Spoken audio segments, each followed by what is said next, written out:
Um, well, Gints, thank you for being here. Tenemos traducción simultánea, ¿o quieres que yo creo que yo voy ayudando? Okay, so I'll be translating, Gints, so give me like small phrases so I can do it simultaneously. Vamos a empezar platicando y vamos a empezar a oír después las preguntas para que ustedes puedan participar, así que pues váyanlas preparando. But first of all, congratulations on all the awards and all the hype that the movie has been having for all these months. Almost a year since we saw it in Mexico, in the Guadalajara Film Festival. Ya es casi un año de que la pudimos ver en el Festival de Guadalajara. La película pues sigue en la cartelera, which is something amazing to see it still on the cinemas. I want to ask you, because I guess you didn't expect it, like the big success that this was. You don't make movies expecting them to be this kind of phenomenon. No hacemos películas buscando que sean este tipo de fenómeno. But was there something on this movie that you knew or that you suspect that was going to connect with bigger audiences regarding like your past efforts? ¿Había algo que él sintiera que iba a conectar con un público más amplio, tomando en cuenta sobre todo los esfuerzos anteriores? Yeah, so this is a much bigger film than my previous films, but still it's a very small film. So we hoped that it would be bigger than my first film, Away. But yeah, like independent animation only recently has started to find like such a big audience. So yeah, we did not expect this. I thought it would like go to festivals, but it's actually like being, especially in Mexico, like a big, like blockbuster basically. So now I hope it's not the last time. I hope it's like the beginning of this wave that more independent animation can like compete with the big studios. Dice que no era una película tan grande como sus películas anteriores. Away, que fue su película anterior, pues no tenía este tamaño, pero igual Flow es una película pequeña, que él esperaba que le fuera bien en festivales, pero no esperaba que fuera, él mismo se refiere a la película, un blockbuster. What did you know, what do you think that, like, since it's been traveling all over the world, and I think that we as humans tend to humanize animal behavior. Los humanos tendemos a humanizar el comportamiento animal.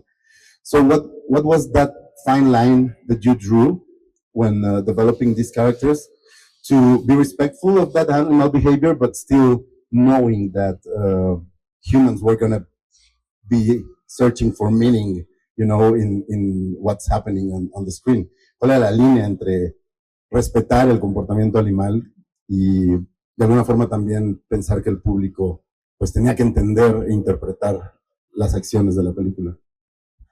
There wasn't any like rules we set out. It was very instinctual. We wanted to have them behave like animals as much as possible, but also we're telling a story and telling like a personal story. And in some cases we needed to push them a little bit away from reality and have them make big decisions. But yeah, I think because they are animals, that makes us relate to them more, not less. If they would speak and they would walk on two legs, it would not be as emotional and we would not get as attached. So I think there's an innocence to the animals that we really care about. And it also gives us a fresh perspective on everything, kind of seeing it through the innocence of these animal characters. No quería ponerse muchas reglas. ¿Está bien que les vaya traduciendo? Ok. No quería ponerse muchas reglas, realmente. Quería respetar ese comportamiento animal y que los animales fueran animales en la pantalla de alguna forma, porque hay cierta inocencia en ellos y él cree que de alguna forma eso le daba frescura.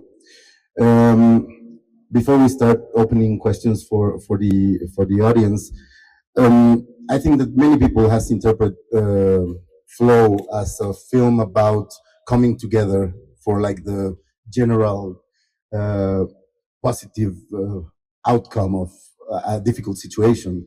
So was there any interpretation that surprised you when you were traveling with the film all over the world? ¿Había alguna otra interpretación más allá de pues, personajes que vienen de diferentes lugares para buscar un bien común? Did you find someone that was like so blown away that, or so far from this kind of interpretation? No, generally, like people around the world have had very similar interpretations. There hasn't been like a different reading in different cultures, which is great that it works for everyone. But there are some specific people, I don't know, they really read very deeply into the film about things I had not really thought about. Just trying to like, they thought it's specific references to like events or history or like cultures or religions which I had not really thought about. To me, it's a lot more. I don't really articulate these things. I don't think about these meanings while making the film, and then when it's finished and I'm doing interviews, then I have to analyze it myself and try to figure out what it all means. But to me, when I'm making it, it's more about the emotion, the atmosphere, and I'm not really thinking about like a deeper meaning. But yeah, even like some people from our crew, like our producer Ron, would think it's about like some like different layers of like spirituality I had not thought about. But I never kind of say no, it's not about this. I always let people to interpret it their own way, and but yeah, to me it's really it's not about meaning. It's more about emotion. Claro, tenemos otra pregunta por allá. Hola, Luis de Toris de Spoiler Time. Hello, Jim. The question is, given the fact that you are screening your movie in the Zócalo, right here in Mexico City, non-Pixar movies or Disney movies has been screened on that way.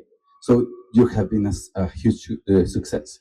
What were the challenges that you have to overcome due to that, to defeat all these kind of cliches that we got already right now on animations and being this huge success? Yeah, so the challenges in terms of like finding an audience is that we didn't really have like the budget for marketing. So some of these bigger films have billboards everywhere and you have like millions and millions of dollars just to promote it, but we didn't have this. And I think that's part of the appeal, that we're kind of this underdog in some ways, or that people want to support like independent stuff, and also like in the industry, like I think animators are excited that this will open up doors to make films, more personal stories, to like experiment with the technique, and also like make films in places where maybe there isn't like a big industry.